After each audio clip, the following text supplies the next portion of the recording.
在主名的唱名，在主名的哈利路亚，哈利路亚，哈利路亚，哈利路亚，哈利路亚，哈利路亚，哈利路亚，哈利路亚。主你所的圣多在主发光明，阿门，阿门。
khát về lung ai khom lại đi cây nó ngon nó in mò chín tô pa mai khát về lung năm nào cầu khom lại đi hallelujah.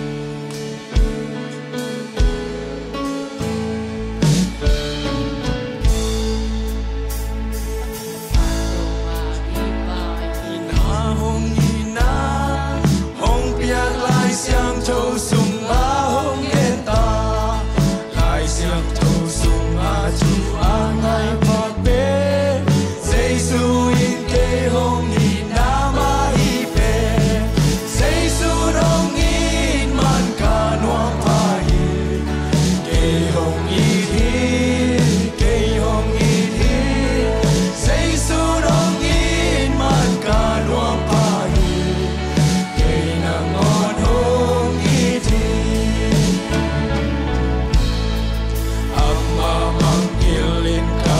san hangin hongin lai lai hi ka mang chang hangin sisuin hongin yang ka po ki ka amang sungka dan gikwing leng ta sisuin hongin man ka nuang pahin kay hongin hi kay hongin hi sisuin hongin man ka nuang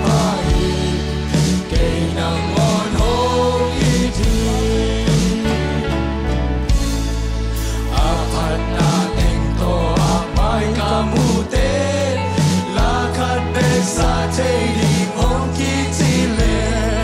bằng la ca sa so diam in lo ada Giêsu in ke hong hit đang đang loa sa Giêsu dong in man ca noang pa hi ke hong in hi ke hong in hi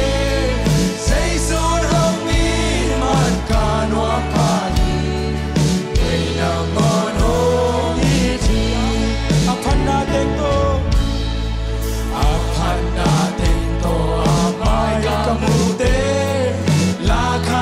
sa chei đi hong ki chi le hallelujah amen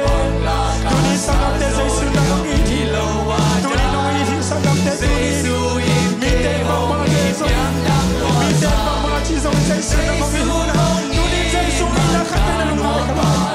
tu ni sai su ni na kha te na ai su ke hong i thi sai su hong i man ka noang pa hi ke nang ngon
Ama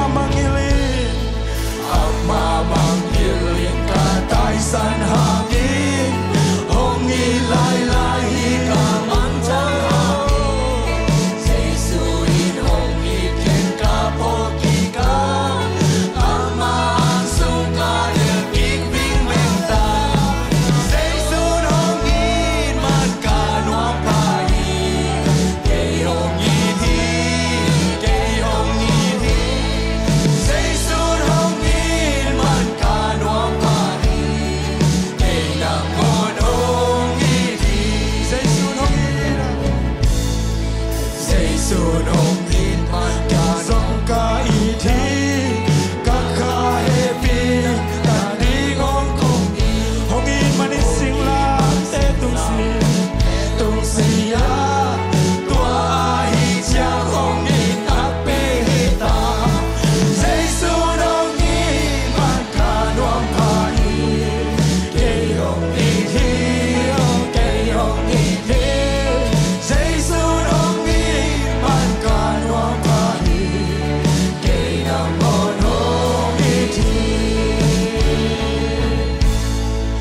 seisun hongin man ka nuang pai, kei hongin thi, kei hongin thi,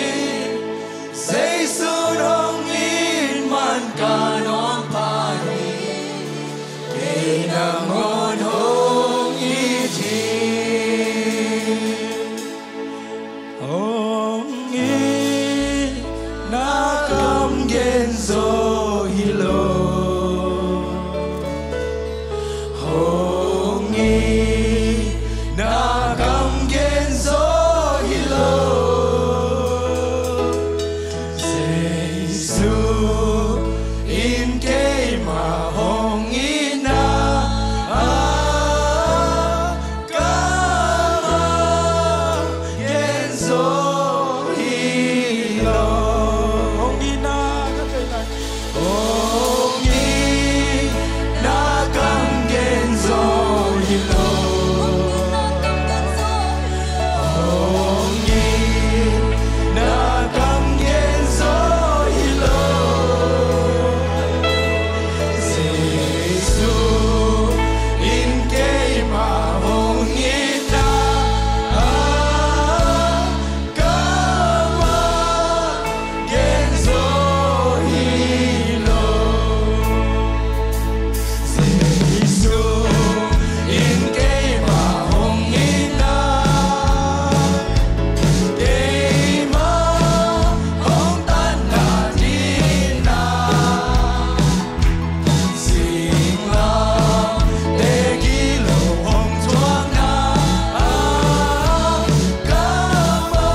lung dam na ko khom ni hallelujah hallelujah amen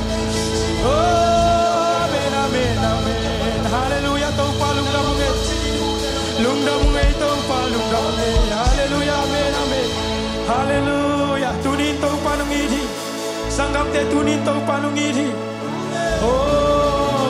hallelujah hallelujah nanuntang na manne lo na kisakunom hangin to pa tunin som ko le ko te no sian tunin tumang kharang zon pe nang hite tunin som ko le ko te tampin no sian nang zong hito pa tunin hallelujah oh som ko le ko te sa man phazo nanuntang nang chi tunin hallelujah nanuntang na suwan na pangapian lo chiangin nang le nang zong oh nalung kim bangin hong lo chiang to panungin na kiam tuan lo hi amen hallelujah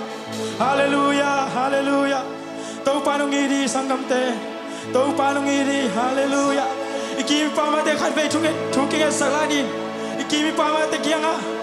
aliang ko palileni thuke sakdi nga tunin nakim na pamate haksan na lung kham nan thai piloite ai zongin tunin na thuke saknan dam na na piringi hallelujah hallelujah thuke sakja jani oh hallelujah hallelujah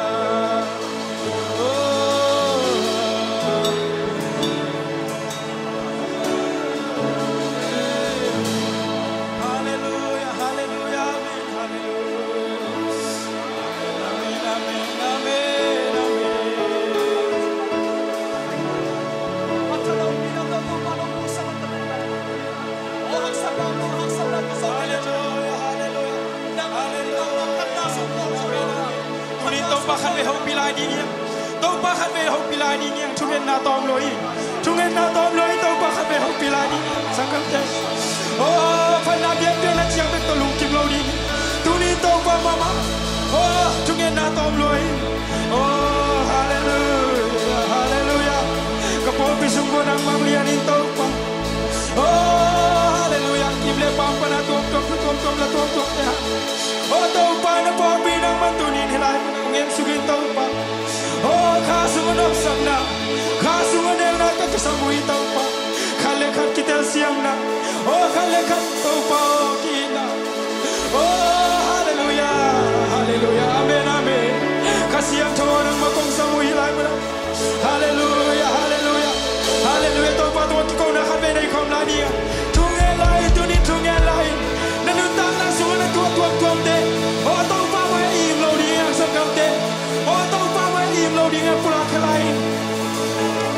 oh hallelujah amen amen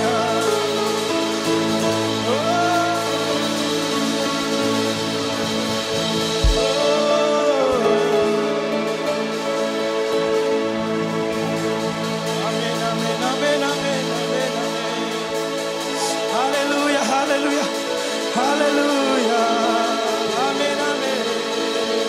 amen amen amen amen amen nakhanap sang na kong ayuhi oh nakhanap sang na kong ayuhi na ito nga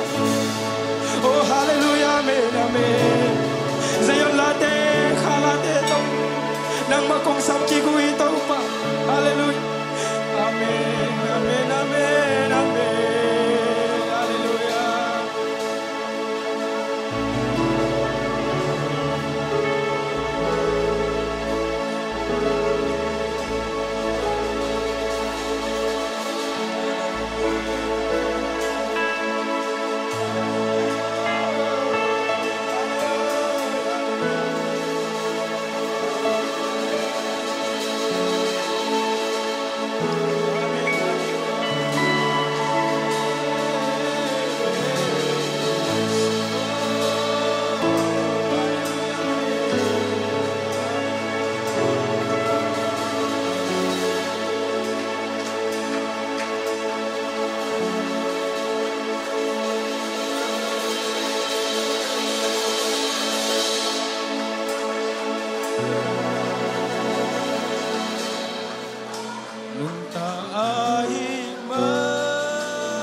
Zong la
pa to na kem ko nang magkumpiaw ito pa.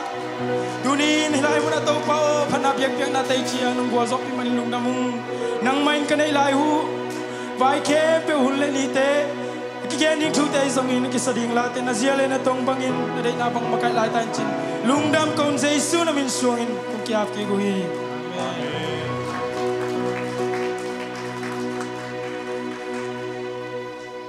Anuang tay na itu zia dinga